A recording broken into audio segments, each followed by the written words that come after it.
नमस्कार। श्रीमद् भागवत पुराण में, महाभारत में एवं विष्णु पुराण में गजेंद्र मोक्ष की एक कथा आती है। क्षीर सागर में 10,000 योजन ऊंचा त्रिकुट नाम का एक पर्वत है। उस पर्वत के नीचे एक घने जंगल में एक हाथी रहा करता था जिसका नाम है गजेंद्र। उसकी बहुत सारी हथनियाँ पत्नी थी और उसके बहुत सारे बच्चे भी थे। एक दिन दोपहर की गर्मी में वह अपने पत्नियों के साथ, बच्चों के साथ और मित्रों के साथ घूमने निकलता है। क्योंकि बहुत सारी गर्मी थी तो फिर ठंडक प्राप्त करने के लिए वो सब एक तालाब में जाते हैं। जब वो लोग मस्ती कर ही रहे थे तभी गजेंद्र का पैर किसी मगरमच्छ ने दबोच लिया और अब दोनों के बीच एक तरह का युद्ध चलता है। सर्वप्रथम तो गजेंद्र अपनी पूरी ताकत लगा देता है बाहर निकलने की, लेकिन वो नहीं निकल पाता। फिर उसकी पत्नी, फिर उसके संगी साथी सब उसको मदद करने में लग जाते हैं, लेकिन मगरमच्छ की जो पकड़ थी वो इतनी स्ट्रॉन्ग थी कि वो बाहर नहीं निकल पाता। ऐसा ही करते करते, ऐसा ही संघर्ष करते करते काफ़ी समय व्यतीत हो जाता है। धीरे धीरे अब उसका जो बल था वह कम होने लगता है। उसकी शक्ति धीरे धीरे क्षीण होती जा रही है। उसके प्रयास असफल होते हुए दिख रहे हैं और धीरे धीरे वो पानी के अंदर जा रहा है। उसकी आंखों के सामने उसका परिवार है, उसकी पत्नियां हैं, उसके मित्र हैं, लेकिन कोई भी उसको सहाय नहीं कर पा रहा है। वैसी असहाय अवस्था में निराश होकर वह मन ही मन ईश्वर को याद करता है। आप श्लोक देखें। व्यथितः सह निरुत्साहो गृहीतो घोर कर्मणा परम आपदम आपन्नो मनसा चिंतयत हरिम। अर्थात आखिर में व्यथित होकर और निराश होकर उस गजेंद्र ने मन ही मन हरि स्मरण किया। और पुराण गवाह है, इतिहास गवाह है कि जैसे ही उसने हरि को स्मरण किया, हरि आते हैं और उसका उद्धार करते हैं, उसको मोक्ष देते हैं। इसी घटना के बारे में सूरदास जी ने भी एक पद लिखा है। आप उसके शब्द देखिए। सुनेरी मैंने निर्बल के बलराम, जब लग अपनो गजबल बरत्यो, नेक सरयो नहीं काम, निर्बल भई बलराम पुकार्यो, आए आधे नाम, सुनेरी मैंने निर्बल के बलराम।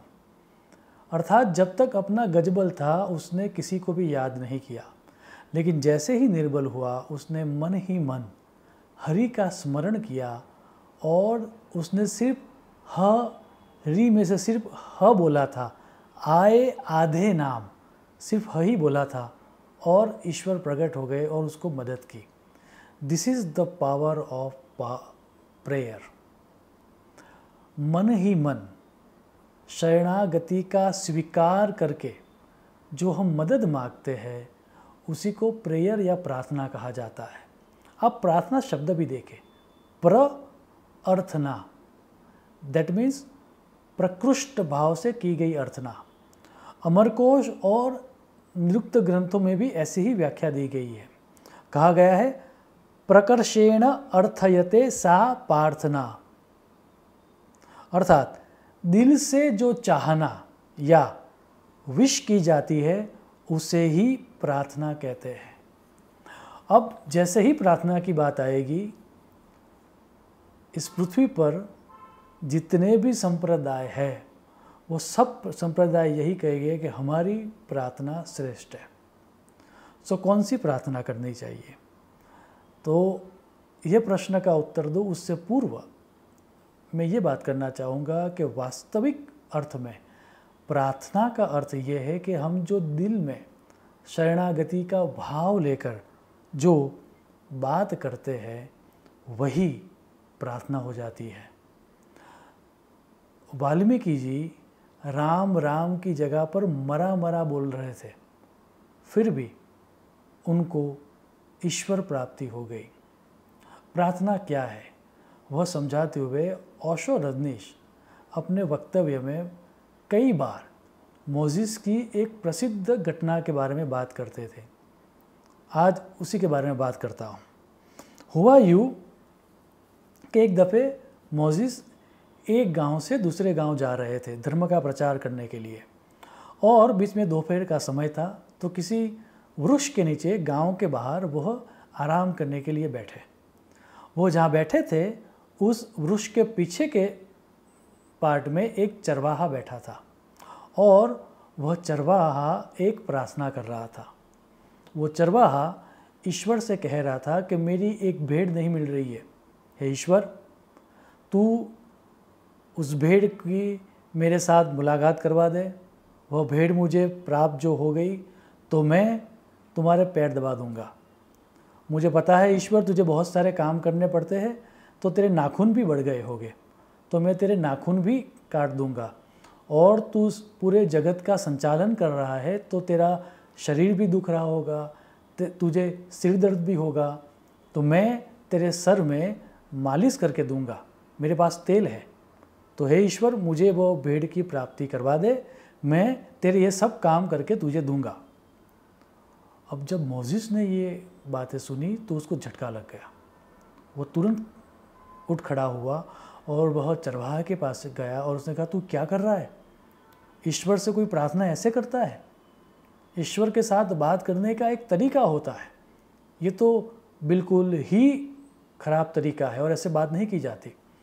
अब चरवाहे को बहुत झटका लग जाता है, वो हिल जाता है, क्योंकि मोजिस के बारे में तो उसको भी पता था। मोजिस ने बताया मैं मोजिस हूँ, चल मैं तुझे प्रार्थना सिखाता हूँ। और ऐसे कह के मोजिस उस चरवाहे को प्रार्थना सिखाता है। जब वो प्रार्थना सिखा देता है वर्ड टू वर्ड, तो वह सुनने के बाद चरवाहा फूट फूट के रोने लगता है। वो कहता है कि अनजाने में मेरे से बहुत बड़ा पाप हो गया, लेकिन यू रेस्ट एश्योर मोजिस जी, इसके बाद मैं आपने जो बताया है वैसी ही प्रार्थना करूँगा। अब मोजिस खुश होकर आगे बढ़ते हैं कि चलो आज के दिन एक अच्छा काम हो गया। वो थोड़े ही आगे बढ़े थे और तुरंत आकाशवाणी होती है और ईश्वर यह कहता है कि मोजिस तू ये क्या कर रहा है? वह व्यक्ति, वह चरवाहा मेरे साथ दिल से बातें कर रहा था। ये दिल से बातें जो है वही तो प्रार्थना है। तूने जो सिखाया वो तो तोता रटंत है, वह शब्दों को तो याद कर लेगा लेकिन भाव कहाँ से लाएगा? और भाव से जो किया जाता है वही तो प्रार्थना है। सिर्फ शब्दों का उच्चारण प्रार्थना नहीं है, जो भाव से बोला जाता है, जो शरणागति से बोला जाता है वही प्रार्थना है। मोजिस, इतिहास गवाह है कि मोजिस दौड़ के पीछे आता है, चरवाहे को ढूंढता है और कहता है कि जो मैंने तुझे अभी अभी सिखाया उसे भूल जाना, वो प्रार्थना नहीं है। स्वयं ईश्वर ने मुझे बताया है कि जो पहले तू किया करता था वही ईश्वर की प्रार्थना है, और उस ईश्वर ने कहा है कि तेरी बात सही है, उसके सिर में बहुत दर्द है, तो तू अपना तेल रेडी रखना, जैसे ही तेरा काम हो जाएगा तुझे तेल मालिश करके देनी पड़ेगी। तो ये है प्रार्थना। ईश्वर के साथ हम बात करें, ईश्वर के साथ हम एकात्म की भावना को प्राप्त करें किसी भी माध्यम से, और उसके साथ बात करें, वही तो प्रार्थना है। अब जैसे ही ईश्वर की बात होगी, जैसे ही परमात्मा की बात होगी, वैसे ही एक अन्य डाउट भी आएगा, और वो डाउट ये आएगा कि किस ईश्वर की प्रार्थना करें। राम की प्रार्थना करें, कृष्ण की प्रार्थना करें, किसी देवी की प्रार्थना करें, खुदा की प्रार्थना करें, जीसस की प्रार्थना करें, या किसी ग्रंथ की प्रार्थना करें, या फिर किसी सिंबल की प्रार्थना करें। आखिर में हम किसकी प्रार्थना करें।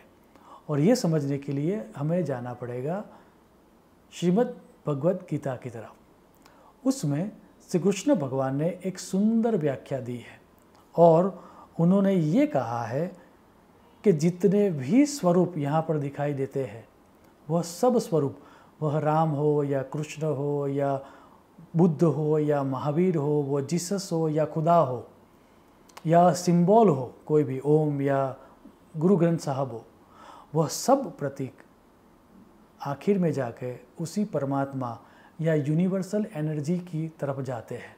आप श्रीमद् भगवद गीता में श्री कृष्ण के शब्द देखें, मयि सर्वमिदं प्रोतम सूत्रे मणि गवा इव। अर्थात जो एग्जाम्पल दिया है श्री कृष्ण भगवान ने वो बहुत ही बढ़िया एग्जाम्पल है। आप ऐसा मान के चलिए कि एक माला है और माला के बहुत सारे मनके हैं, तो मनकों में विविधता हो सकती है। कोई एक मनका फूल का हो, कोई एक मनका क्रिस्टल का हो, कोई एक मनका रुद्राक्ष का हो या कोई एक मनका मोती का हो, लेकिन उन सब मोती के वो सब जो मनके हैं उसके अंदर पिरोया हुआ जो डोर है वह डोर तो एक ही है। वैसे ही प्रतीक अलग अलग हो सकते हैं। कोई कृष्ण की उपासना करे, कोई राम की उपासना करे, कोई जीसस की उपासना करे, कोई खुदा की उपासना करे, वो सब स्वरूप अलग अलग हो सकते हैं, लेकिन उन सब स्वरूपों के अंदर एक ही परमात्मा जाता है, एक ही यूनिवर्स जाता है। सो जिस स्वरूप के अंदर आपको श्रद्धा हो उस स्वरूप की आप पूजा कीजिए या प्रार्थना कीजिए। आप जैसे ही प्रार्थना करोगे, किसी भी शब्दों में करोगे या फिर मन ही मन, गजेंद्र की बात हमें याद है, राइट। सो गजेंद्र ने तो मन ही मन प्रार्थना की थी, शब्दों का उपयोग भी नहीं किया था। फिर भी याद रहे कि वह ईश्वर सब सुनता है, वह यूनिवर्स सब सुनता है, और सुनता है उतना ही नहीं, वह रेसिप्रोकेट भी करता है।